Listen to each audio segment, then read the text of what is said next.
almost done with our sock. We've just finished shaping the toe, and now I'm going to show you how to finish it off by grafting the toe together. So I've just finished the shaping of my toe on both sides of my toe with my decreases, and we're now ready to graft that together. And there's a special stitch that we can do to make sure that this looks as flat and as seamless as possible, which I'm going to show you how to do now.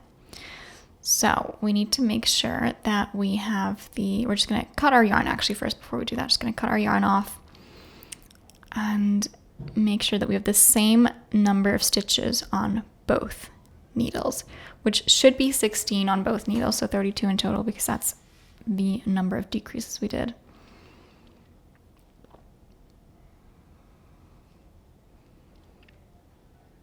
Perfect.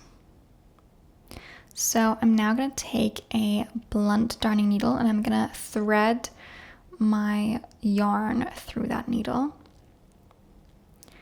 And we're now going to be working a so-called Kitchener stitch to graft those stitches together. So what I'm going to do, I'm going to insert as if to knit into that first stitch, and I'm going to slip that stitch off. I'm going to insert as if to purl into the next stitch, but leave that stitch on the needle. So in the back, I'm now going to insert as if to purl and slip that stitch off. Pull the yarn through, but not too tight. And then insert as if to knit and leave that stitch on the needle. Now again, the same thing on the front. I'm going to insert as if to knit and slip that stitch. Pull the yarn through, but not too tight.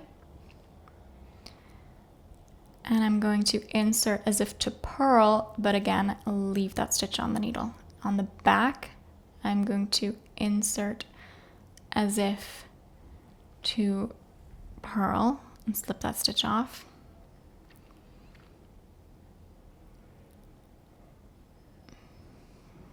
Oh, that was a mistake, so I'm just going to work back on that.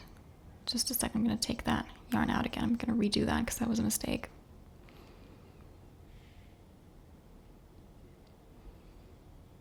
So there we go. I'm going to insert as if to purl and slip that stitch on the back needle, and then insert as if to knit in that stitch and leave it on the needle on the back.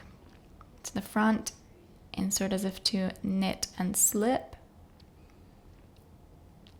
then purl and leave it on. On the back, I'm going to purl and slip,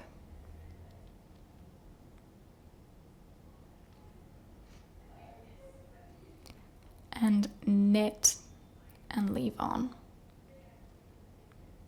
the front, knit and slip,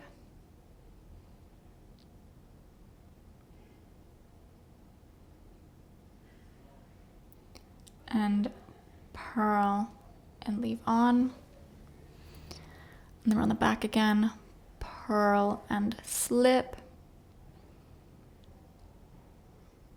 and then knit and leave on. And we're just actually going to repeat those 4 stitches until we only have 1 stitch left on both the front and the back needles. We're just going to continue doing that.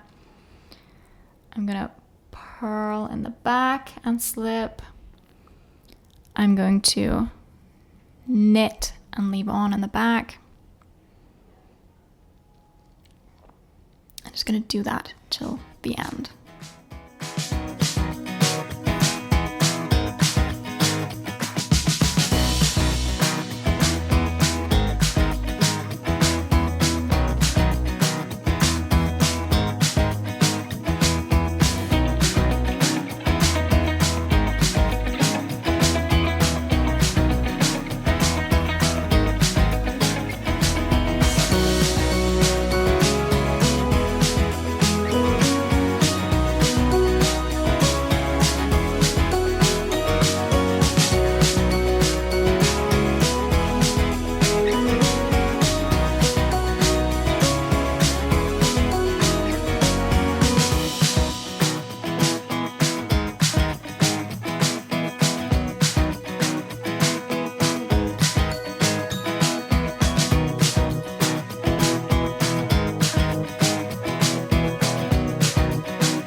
see I'm approaching the end now. I'm just going to insert again in the back as if to purl, slip that stitch, and then insert into the back.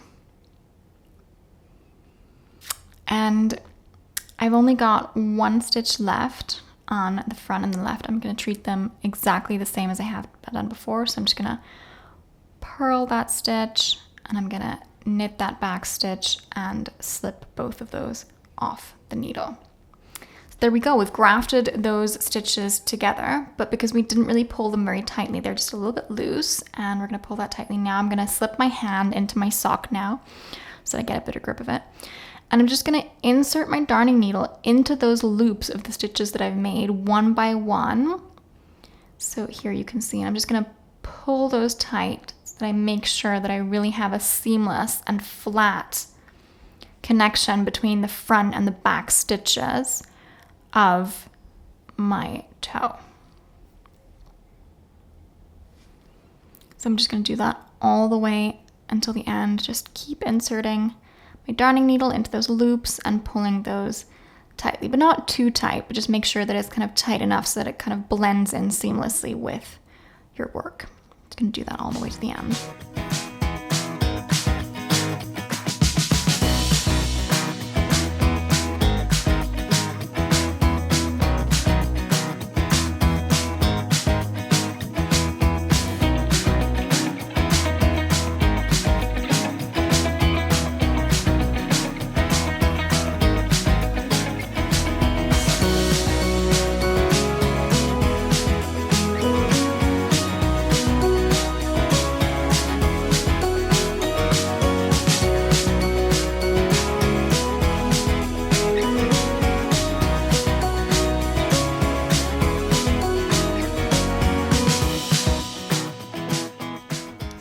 I'm just going to pull that tightly, make sure, work across again and make sure that it's all nice and even.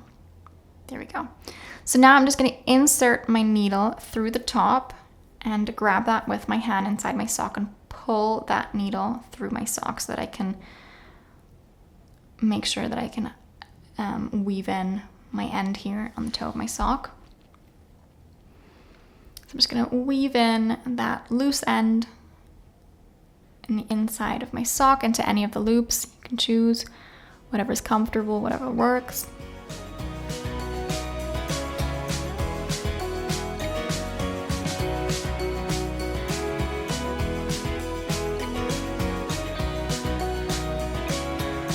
There we go.